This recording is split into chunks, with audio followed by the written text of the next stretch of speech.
First time ko makatikim ng dinuguan sa Pampanga. Galing sa Pampanga. Dinuguan na tuyo. Right. Ayun na siya mga rep ah.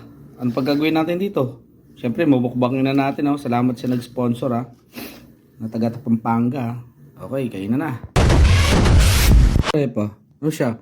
May laman, may taba. May laman loob yata to. May buto. Grabe yung dinuguan to. Panalo.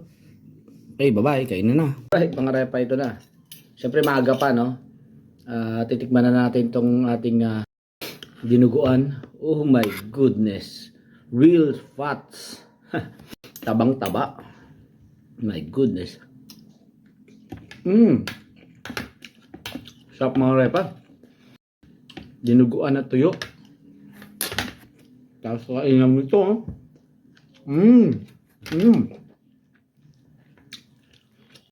Maanghang. Grabe oh.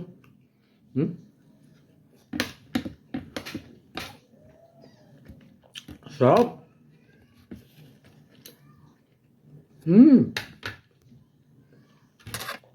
Panalo yung dinuguan.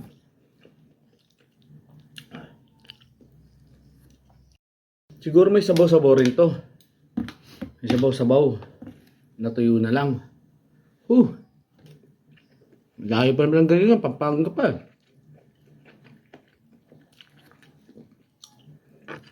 Pero masarap. Panalo mga repa.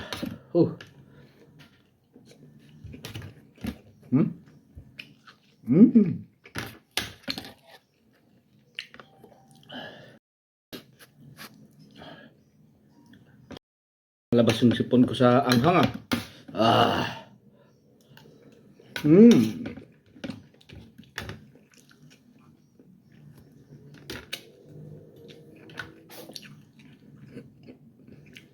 Masarap. May ano pa, bilo-bilo. Right. Ayun o, boto. So,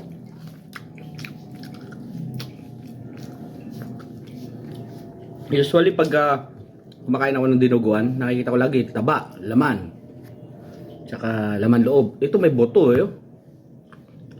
May tendon. Ang galing. Masarap. Winner. Sarap ng lasa. Lasang dinuguan talaga. Alright, bye-bye. Ay, bye-bye, sorry. Kakain na ako. Bubulunan pa ako.